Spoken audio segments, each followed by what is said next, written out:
Beowulf.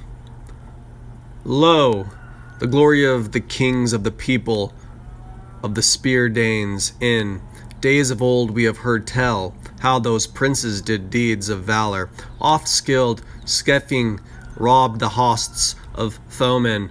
Many peoples of the seats where they drank their mead laid fear upon men. He who first was found forlorn, comfort for that he lived to know, mighty grew under heaven, throve in honor, until all that dwell nigh about over the sea where the whale rides must hearken to him and yield him tribute. A good king was he, to him was an heir afterwards born, a young child in his courts, whom God sent for the comfort of the people, perceiving the dire need which they long while endured aforetime, being without a prince. To him therefore the Lord of life, who rules in glory, granted honor among men. Beo was renowned. Far and wide his glory sprang the air of Scyld and Scytland. Thus doth a young man bring it to pass with good deed and gallant gifts, while he dwells in his father's bosom, that after in his age there cleave to him loyal knights of his table, and the people stand by him when war comes. By worthy deeds in every folk is a man ennobled. Then at his allotted hour Scyld the valiant passed into the keeping of the Lord. Into the flowing sea his dear comrades bore him, even as he himself had bidden them, while yet their prince. He ruled the Scyldings with his words. Beloved, lord of the land, long was he master. There at the haven stood with ringed prow, ice hung, eager to be gone. The prince's bark, they laid then their beloved king, giver of the rings, in the bosom of the ship, in glory by the mast. There were many precious things and treasures brought from regions far away, nor have I heard tell that men ever in more seemly wise arrayed a boat with weapons of war and harnessed of battle. On his lap lay treasures heaped that now must go with him far into the dominion of the sea. With lesser gifts no whit did they adorn him, with treasures of that people that did those that in the beginning sent him forth alone over the waves, a little child. Moreover, high above his head they set a golden standard and gave him to the ocean. Let the sea bear him. Sad was their heart and mourning in their soul. None can report with truth, nor lords in their halls, nor mighty men beneath the sky who received that load. Then in the strongholds long was Beo of the Scyldings, beloved king of men, renowned among peoples elsewhere. Had the prince his father departed from his home, until thereafter he begat Halfdene the High, who held the lordship while he lived, aged and fierce in war over the fair Scyldings. To him were children four born in the world, in order named captains of the beasts, Heorogar and Hrothgar and Halga the Good, and a daughter I have heard that was Onela's queen, dear consort of the warrior Skilfing. Thereafter was fortune in war, Vushsefed to Hrothgar, and glory in battle that the vassals of his own kindred hearkened willingly unto him, and the numbers of his young warriors grew to a mighty company of men. Then it came into his heart that he would command men to fashion a hall and a mansion, a mightier house for their mead drinking than the children of men had ever known. And there within would he apportion all things to young and old, such as God had granted him, save the people's land and the lives of men.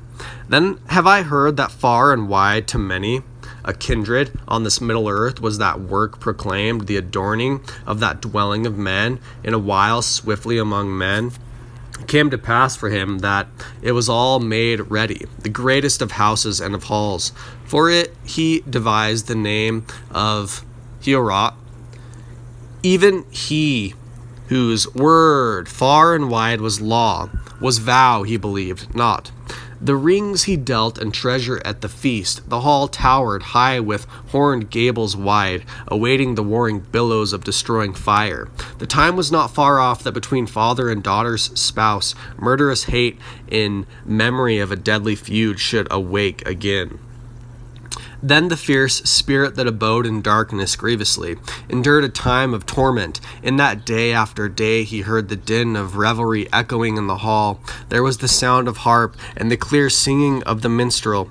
There spake he that had knowledge to unfold from far off days the first beginning of men, telling how the Almighty wrought the earth, a veil of bright loveliness that the waters encircled. How triumphant! He set the radiance of the sun and moon as a light for the dwellers in the lands, and adorned the regions of the world with boughs and with leaves. Life, too, he devised for every kind that moves and lives. Even thus did the men of that company live in mirth and happiness, until one began to work deeds of wrong, a fiend of hell. Grendel was that grim creature called, the ill-famed haunter of the marches of the land, who kept the moors, the vastness of the ferns, and unhappy one, inhabited long while the troll kind's home, for the Maker had prescribed him with the race of Cain, that bloodshed, for that Cain slew Abel, the eternal Lord avenged. No joy had he of that violent deed, but God drove him for that crime far from mankind. Of him all, evil broods were born, ogres and goblins and haunting shapes of hell, and the giants too, that long time warred with God, for that he gave them their reward. Then went Grendel forth when night was come to spy on that lofty house, to see how the ring-danes, after the ale drinking, had ordered their abode in it. And he found therein a lordly company, after their feasting, sleeping, sorrow they knew not, the unhappy fate of men. That accursed thing, ravenous and grim, swift was ready. 30 knights he seized upon their couch. Then back he got him, gloating over his prey, faring homeward with his glut of murder to seek his lairs. Thereafter at dawn, with the first light of day, was Grendel's strength in battle made plain to men. Then was weeping after, feasting appraised, a mighty cry at morn. The glorious king, their prince proven of old, joyless sat. His stout and valiant heart suffered and endured sorrow for his knights. When men had scanned the footprints of that foe, that demon cursed, too bitter was that strife, too dire and weary to endure, nor was it longer space than but one night, ere he wrought again cruel murders more, and grieved not for them. His deeds of enmity and wrong, too deep was he therein. Thereafter not far to seek was the man who elsewhere more remote sought him his couch and a bed among the lesser chambers, since now was manifested and declared thus truly to him with token plain the hatred of that hall keeper. Thereafter he who escaped the foe, him more distant and more safe. Even thus did one lord it, and against right make war, alone against them all, until empty stood that best of houses. Long was the while, 12 winters, spaced the Scyldings, dear lord, endured anguish and every woe and sorrow deep. So it was made known to men, and reveled to the children of mankind, sadly in songs, that Grendel strove a while with Hrothgar, wrought hate and malice, evil deeds and enmity.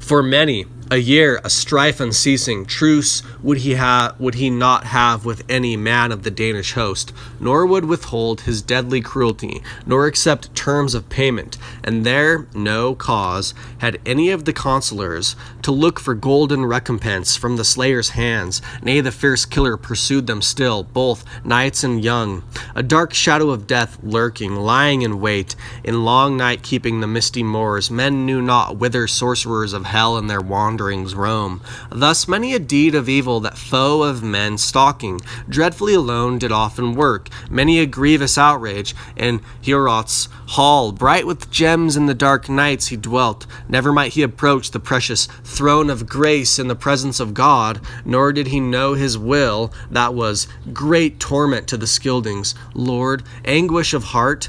Many a mighty one sat off communicating. Counsel they took what it were best for stout-hearted men to do against these dire terrors. At times they vowed sacrifices to idols in their heathen tabernacles. In prayers implored the slayer of souls to afford them help against the sufferings of the people. Such was their want, the hope of heathens. They were mindful in their hearts of hell, nor knew they the Creator, the judge of deeds, nor had heard of the Lord God. nor verily had learned to praise the guardian of the heavens and the King of glory. Woe shall be to him that through fiendish malice shall thrust down his soul into the fire's embrace, to look for no comfort, in no wise to change his lot. Blessed shall be he that may after his death day go unto the Lord and seek peace in the bosom of the Father.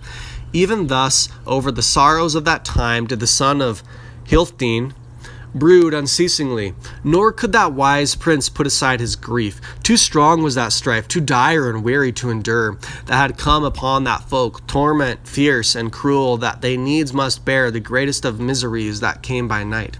Of this, of Grendel's deeds, the knights of Hygelac, esteemed among the Geats, heard in his home afar, in that day of man's life, here in might the strongest of mankind was he, noble and of stature beyond man's measure. He bade men prepare for him a good craft upon the waves, saying that over the waters where the swan rides he would seek the warrior king, that prince renowned. Since he had need of men with that voyage, little fault did wise men find. Dear though he were to them, they encouraged his valiant heart, and they observed the omens, champions of the people of the Geats, that good men had chosen from the boldest that he could find.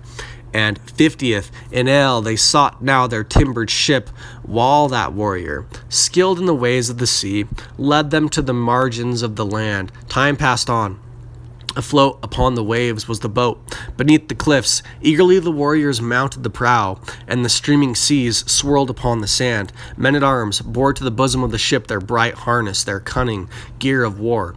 They then, men on a glad voyage, thrust her forth with her well-joined timbers. Over the waves of the deep she went sped by the wind, sailing with foam at throat, most like unto a bird until due hour. Upon the second day, her curving beak had made such way that those sailors saw the land, the cliffs beside the ocean gleaming, and sheer headlands and capes thrust far to sea.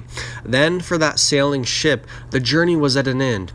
Thence the men of the wind-loving folk climbed swiftly up upon the beach, and made fast the seaborne timbers of their ship. Their mail shirts they shook, their lament of war. They gave thanks to God that the passage of the waves had been made easy for them. Then from the high shore the watchmen of the Scyldings, who of duty guarded the cliffs by the sea, saw them bearing over the gangway bright shields and gallant harness. Anxiety smote him in his heart to learn what these men might be.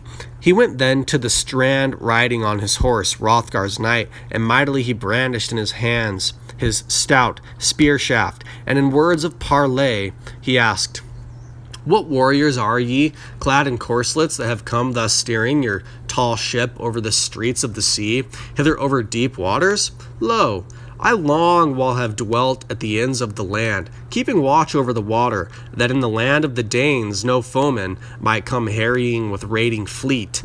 Never have armed men more openly here essayed to land, knowing not at all the password of men in array of war, nor having the consent of kinsmen.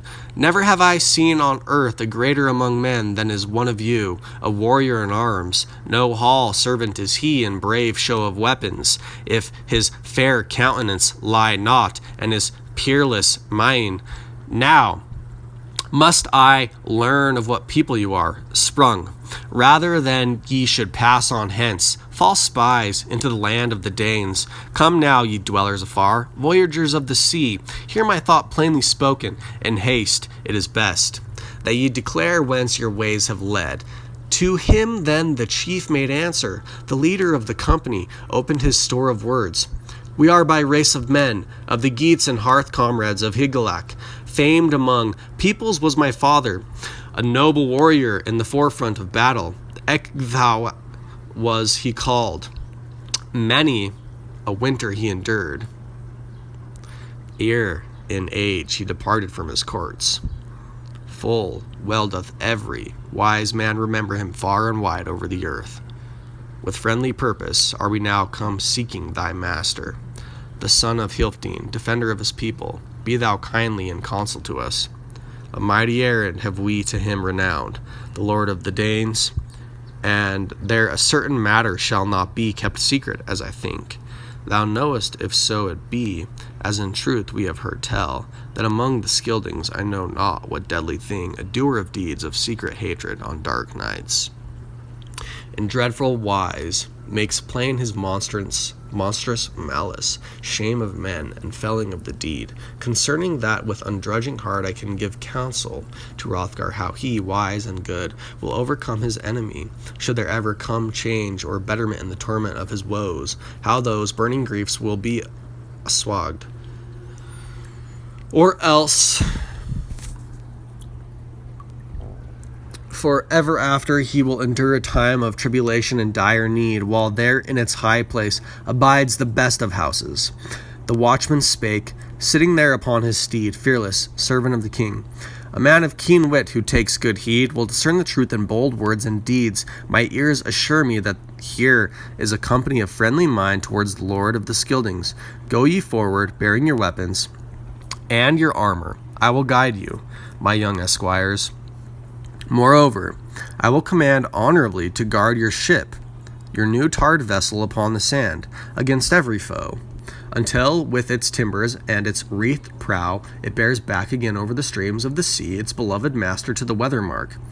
To such a doer of good deeds it shall surely be granted that he will come sound and whole through this onset of war. They went then marching forth, their fleet vessel remained now still. Deep-bosomed ship it rode upon its hawser, fast to the anchor. Figures of the boar shone above, cheek guards adorned with gold, glittering fire-tempered. Fierce and challenging war mask kept guard over life. The men hastened, striding together until they could descry the building hall adorned bright with gold. Foremost it was in fame of all houses under heaven among the dwellers upon earth, wherein the mighty one abode. The light of it shone over many a land. Then that warrior bold pointed out to them clear to see the court of proud men, that they might march straight thither.